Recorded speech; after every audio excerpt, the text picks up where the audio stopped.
पर्यंत म्हणजे क्वेश्चन 50 पाहिले. पीवायक्यू एकदम सोपे असतात, पण आपल्याला माहिती असणं गरजेचं आहे, कारण ते इतर विद्यार्थ्यांच्या अजिबात चुकत नाहीत. लक्षात नाही, त्यांचे नेहमी बरोबर येतात. का बरं? कारण त्यांनी रिव्हिजन केलेली असते. मग आपण पण ते करणं गरजेचं आहे, कारण हे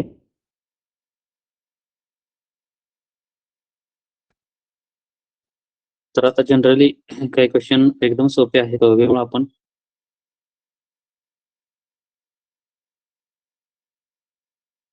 सोपं वाटत असेल त्या कलर विचारमध्ये पण कोण ब्ल्यू आहे. लक्षात ठेवा, व्हाईट, गोल्डन येलो, अजर ब्ल्यू आणि पर्पल. तर एका क्वेश्चन मध्ये आपण सगळे क्लिअर करूया. व्हाईट हा कोणाचा असतो? तर फाउंडेशन सीडचा असतो, माहिती असू द्या तुम्हाला. गोल्डन येलो कोणाचा असतो? तर ब्रिडर सीडचा असतो. फाउंडेशन सीडचा बघितला आपण व्हाईट, गोल्डन येलो हा ब्रिडर सीडचा आणि अजर ब्ल्यू सर्टिफाईड सीडचा असतो आणि पर्पल हा रजिस्टर सीडचा असतो. तुम्ही म्हणा सगळे कलरवरच सगळे टॅगवरच क्वेश्चन घेतलेत का? तर प्रत्येक एक्झाम मध्ये आतापर्यंत जेवढे कृषी एक्झाम झाल्या सगळ्यामध्ये तुम्हाला जेवढे क्वेश्चन होते सगळे क्वेश्चन घेतलेले आहेत आणि ही कंटिन्यू सिरीज आपण करणार आहे. ऍड येईपर्यंत सगळ्या गोष्टी क्लिअर होणार आहेत, म्हणून तुम्हाला हे प्रत्येक गोष्ट फॉर्मॅटमध्ये आणलेली आहे. ऍक्च्युली हे क्वेश्चन सुद्धा पीवायक्यू आहे, त्याच्यामध्ये अजिबात डाऊट नाही.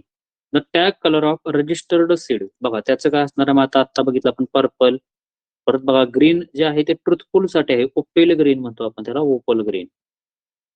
नंतर ना व्हाईट फाउंडेशन साठी, अजर ब्ल्यू जो आहे तो सर्टिफाईड सीड साठी आहे आणि पर्पल रजिस्टर साठी. ट्रुथफुल लेबल सीड, बघा आता मग ट्रुथफुलचं विचारलं परत तर कसं आहे त्याचं, ट्रुथफुलचं ग्रीन आहे, opal green, purple registered, white foundation, golden yellow breeders. एवढं शिकून जरी एखाद्याचं चुकलं तर मग त्याला काही सांगण्याचा अर्थ नाही. परत एकदा लास्ट बघा, ब्रिडरचा गोल्डन येलो BY म्हणूया आपण किंवा BG म्हणा, फाउंडेशनचा व्हाईट आहे, रजिस्टरचा पर्पल आहे आणि सर्टिफाईडचा ब्ल्यू आहे आणि ट्रुथफुलचा ग्रीन आहे, माहिती असू द्या तुम्हाला. आणि हे सिक्वेन्स कसा लक्षात बघितलं होतं पाठीमागच्या लेक्चरमध्ये, NBFRCT, NBFRCT लक्षात असू द्या, जास्त टाइमपास करत नाही. क्वेश्चन जे रिपीट आहे ते आपण डायरेक्ट करून पुढच्या ह्याला जायचंय. बघा ओके, एका मिनिटामध्ये. ब्रिडर सीड, आता ब्रिडर सीडची जेनेटिक प्युरिटी या ठिकाणी विचारलेली आहे. तर जेनेटिक प्युरिटी विचारली आहे, तर जेनेटिक प्युरिटी ही 100% असते ब्रिडर सीड. एका क्वेश्चन मध्ये आपण सगळ्या प्युरिटी बघूया आपण, म्हणजे तुम्हाला थोडस अडचण येणार नाही. बघा एकदा पाठच करून टाका. हे ब्रिडर सीड, ब्रिडर सीड असेल, ब्रिडर सीड, ब्रिडर सीडची प्युरिटी काय असते?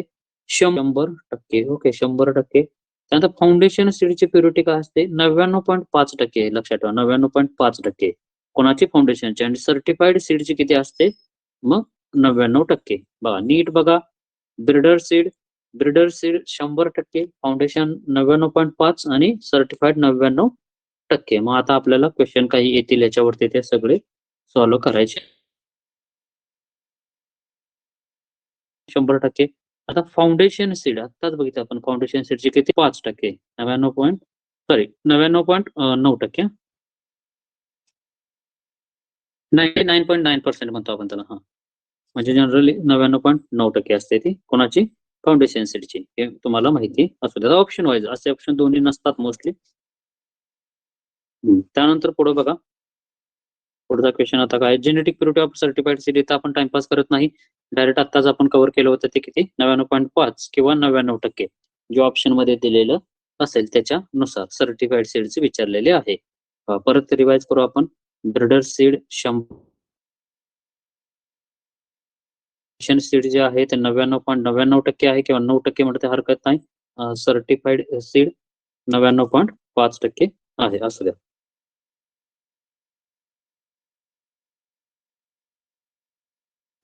त्यानंतर बघा आता पुढं आहे. आता एकदा आपण काय करू, सगळे टॅग साईज बघून घेऊ, अडचण येणार नाही. ओके, बघून घेऊया आपण. आता बघा ह्याने काय विचारलेलं आहे आपल्याला, विचारलेले आहे ब्रिडर सीड. ब्रिडर सीडची 12 ब्रिडर 6 आणि फाउंडेशन जे असेल त्याची 15 माहिती असू द्या तुम्हाला. फाउंडेशन असो किंवा सर्टिफाईड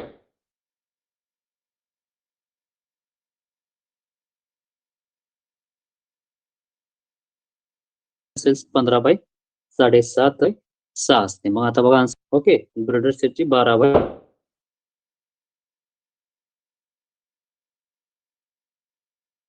कोण फाउंडेशन सीड आणि सर्टिफाईड सीड. ही बाकीची काय टॅक्स साईड नसते.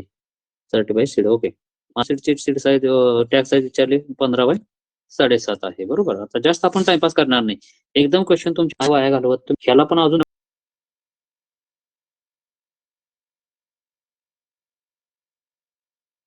आपण काही क्वेश्चन्स बघू. आता मग आपण बघितले पहिल्यांदा कोणाची ओनियनची. आता एक खूप ऑप्शन एक काय सांगतो म्हणते बघा, कॅप्सिसिन किंवा कॅप्सिसिन ही कोणाची प्रेग्नन्सी आहे? मग ही चिलीची आहे. लक्षात ठेवा, ही कोणाची आहे? चिलीची. किंवा आपण त्याला पेपर असं म्हणतो. ढोबळी मिरची वगैरे आहे ना, पंजेन्सी. ओके, पंजेन्सी चिली किंवा पेपर याची ती पंजेन्सी आहे. त्यानंतर कुरकुमिन एक विचारलं आहे बघा तुम्हाला. ऑप्शन सेकंड सांगतो. सेकंड कुरकुमिन आहे तो काय सांगतोय सर? तो टर्मरिक जो असतो म्हणजे हळद, टर्मरिक त्याच्यामध्ये येलो कलर येतो. लक्षात ठेवा, येलो पिगमेंट आहे तो. टर्मरिक मधला येलो पिगमेंट आहे. बरोबर. अलाइल प्रोफाईल डायसल्फाइड म्हणजे क्युरिसिटिन आहे. क्युरिसिटिन हे कांद्यामध्ये आहे, नो डाऊट. क्युरिसिटिन क्युरिसेटिन ओके. क्युरिसिटिन हे कांद्यामध्ये आहे. अँटीऑक्सिडंट आहे. लक्षात ठेवा, कांद्यामधला अँटीऑक्सिडंट. त्याला फ्लॅवोनाइड पण म्हणतात ना, ही माहिती असू द्या, कन्फ्युज होऊ नका. ओके. चिलीमध्ये बघितलं आपण कॅप्सिसिन, कुरकुमिन. आपण ह्याच्यामध्ये टर्मरिक मध्ये कुरकुमा लोंगा त्याचं नाव आहे. क्युरिसिटिन अँटीऑक्सिडंट हे आपण कशात बघितलं? कांद्यामध्ये. आणि कांद्यामध्ये अजून अलाइल आहे. त्याचबरोबर कांद्यामध्ये सल्फर कंपाऊंड पण असतो, माहिती असतो तुम्हाला, सल्फर कंपाऊंड. आणि जर विचारलं समजा हे सगळं झालं ठीक आहे, आता आपण काय म्हटलं? अलाइल डाय सल्फाइड कंपाऊंड विचारलं. जर तुम्हाला असा क्वेश्चन आला की डाय अलाइल डाय प्रोफाइल सल्फाइड जर विचारलं, डाय प्रोफाइल सल्फाइड जर विचारलं तर ते कोणामध्ये असतं? ते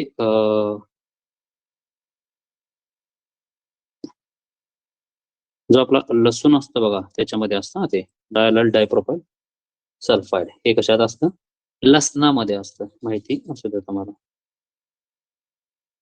मग त्याचबरोबर पायप्रिन एक असतं. पायप्रिन हे विचारले गेलेले क्वेश्चन आहेत, महत्वाचे आहेत म्हणून तुम्हाला सांगतोय. हे ब्लॅक पेपर मध्ये असतं, ब्लॅक पेपर. आणि ह्याला आपण काय म्हणतो? किंग. कसला किंग? स्पायसेसचा. स्पायसेसचा किंग आहे हा. क्वीन कोण आहे मग?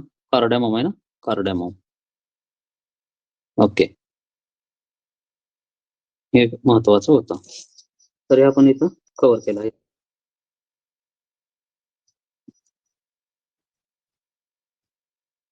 पुढचा क्वेश्चन काय सांगतोय? हु इज द फादर किंवा who is called as father of green revolution in India किंवा वर्ल्ड मध्ये लिहिणे. आता जगामध्ये फादर ऑफ ग्रीन रेव्होल्यूशन कोण आहे? तर बघा, स्वामीनाथन, वर्गीस कुरियन, अल्बर्ट होवार्ड आणि नॉर्मन बोरलॉग. तर नॉर्मन बोरलॉग हा जो आहे तो जगामध्ये जगामधला फादर ऑफ ग्रीन आहे. ते 1914 ते 2009 पर्यंत काम आहे त्यांचं, father of green revolution in world. आता बाकीचे ऑप्शन आपण बघूया बघा डिटेलमध्ये. इकडे काय घेतोय मी, कारण तुम्हाला इथं क्लिअर दिसेल लिहिलेलं, त्यामुळे आपण नवीन पानावरती घेतोय. ऑप्शन एक काय सांगतो आपला? M S Swaminathan. M S Swaminathan.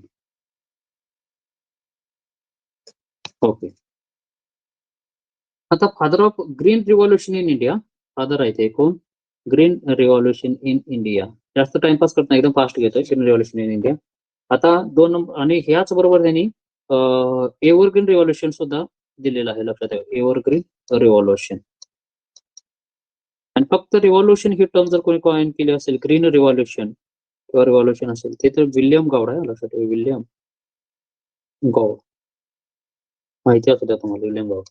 आता मग दुसरा ऑप्शन काय सांगतो, वर्गेसे कुरियन. वर्गेसे कुरियन. हा जो वर्गेसे कुरियन आहे ते कोण आहेत, फादर ऑफ व्हाईट रिव्हॉल्युशन म्हणजे ऑपरेशन फ्लड. तुम्ही ऐकलं असेल ऑपरेशन फ्लड, आपण बघितले पाठीमागच्या लेक्चरमध्ये का. तर ते कधीच होतं, 1970चं होतं. तर त्याच्या रिलेटेड आहे, ते दुधाच्या संबंधित होते. नंतर Albert Howard. Albert Howard Howard यांनी काय केलेलं आहे, ऑर्गॅनिक ऍग्रिकल्चर म्हणतो आपण, ऑर्गॅनिक ऍग्रिकल्चर. त्यांच्यामध्ये त्याचं काम आहे, म्हणजेच आपण त्यांना काय म्हणू शकतो, फादर ऑफ किंवा Pioneer of modern organic agriculture. Okay, फक्त हे कन्फ्युज होऊ नका, स्वामीनाथन हे father green revolution in India आणि जे आहेत बोरलॉग, नॉर्मन बोरलॉग हे father of green revolution in world, हे तुम्हाला माहित पाहिजे. आणि फादर ऑफ ऑर्गॅनिक फार्मिंग कोण आहेत, फादर ऑफ ऑर्गॅनिक फार्मिंग हे तुम्ही कमेंट बॉक्समध्ये टाकायचं आहे, कमेंट बॉक्समध्ये टाकायचं आहे. बायोडायनॅमिक फार्मिंगचे फादर विचारले तर ॲडॉल्फ स्टीनर आहेत, ते स्टीनर आहेत. नंतर ऑर्गॅनिकचे प्रिन्सिपल दिले बघा, प्रिन्सिपल कोणते आहेत ते, केअर आहे, फेअरनेस आहे, हेल्थ आहे. ओके, अजून एक आहे, मुद्दाम मी सांगत नाही. चौथं प्रिन्सिपल काय आहे तुम्ही सांगायचं, प्रिन्सिपल ऑफ डॅश. हे दिलं कोणी, तर IFOAM, international federation of organic agriculture movement, हे अलेप्पो सिरिया आहे, अलेप्पो सिरिया. तर त्यांनी दिलेलं आहे principle of care, fairness, health. आणि शेवटचं तुम्ही सांगायचं आहे, मी सांगतो इकॉलॉजी आहे. हा, तर तुम्ही चॅट बॉक्समध्ये काय सांगणार, फक्त father of organic farming. Okay, आता बघूया आपण काही रिव्हिजन करूया बघा. आता रॅपिड रिव्हिजन घेऊ आपण. मायक्रो प्रोपगेशन पाठीमागच्या लेक्चरमध्ये बघितलं होतं, एकदम शॉर्टमध्ये. टिश्यू कल्चरच्या रिलेटेड आहे. हायड्रोपोनिक्स म्हणजे nutrient solution without soil. Aeroponics म्हटलं का नाही, एरोपोनिक्स विदाउट सॉइल, फक्त इथे एअरचा वापर केला जातो आणि वॉटर हे मिस्टच्या स्वरूपात दिलं जातं. आसाम मोगा सिल्क मार्जिनल म्हणजे less than 1 hectare. South west monsoon Indian ऍग्रिकल्चरसाठी महत्वाचं आहे. स्नॅपसॅक कॉमन स्प्रेअर आहे, विनोविंग एअर सेपरेशनसाठी वापरतात. नेपियर बाजरा हायब्रिड नेपियर बनवलं जातं, नेपियर इंटू बाजरा करून. शुगरकेनला ॲरो म्हणतो. सर्टिफाईड सीड्सचा जो टॅग कलर आहे तो अझर ब्ल्यू आहे. आपण एकदम शॉर्ट मध्ये घेतोय रॅपिड रिव्हिजन. रजिस्टर जर सीड असेल तर त्याचा पर्पल आहे. ट्रुथफुलचा ग्रीन आहे, ओपल ग्रीन म्हणायचं, ओपेल ग्रीन, ओपल ग्रीन. मग फाउंडेशनचा काय आहे, व्हाईट आहे. ब्रिडरचा काय आहे, गोल्डन येलो आहे. हे माहीतच पाहिजे, लक्षात ठेवा. आणि टॅग साईज जर विचारले, टॅग साईज तर ब्रिडरची 12 बाय 6 सेंटीमीटर आणि उरलेल्यांची जी असेल फाउंडेशन सर्टिफाईड वगैरेची 15 बाय 7.5 सेंटीमीटर माहिती असू द्या. फाउंडेशन मध्ये ब्रिडर 100% हे असते, फाउंडेशन मध्ये 99.9% आणि सर्टिफाईड मध्ये 99.5% आपल्याला हे दिसते. काय म्हणतो आपण, जेनेटिक प्युरिटी. कांद्यामध्ये अलायल कंपाऊंड्स असतात. वर्ल्ड ग्रीन रेव्होल्यूशनचे फादर मोरलॉग आहेत आणि Indian green revolution father Swaminathan आहेत. पायपरीन एक बघितलं होतं आपण, पायपरीन कशामध्ये असतं, ब्लॅक पेपर मध्ये असतं. तर हे एवढीशी माहिती या ठिकाणी आपल्याला सफिशियंट आहे, लक्षात असू द्या. टॅग कलर ब्रिडरच्या golden yellow, foundation white, register purple, certified azure blue, truthful ला आपण ओपेल ग्रीन किंवा ग्रीन म्हणतो. तर हे खूप रिव्हिजन झालेली आहे. ओके, तर अशा पद्धतीने तुम्ही टच मध्ये राहा. थँक्यू, मनपूर्वक धन्यवाद तुमचं, तुम्ही दाखवलेल्या विश्वासाबद्दल. जर तुम्हाला हवा असेल चॅट बॉक्स किंवा कमेंट बॉक्समध्ये येऊन जाईल. थँक्यू.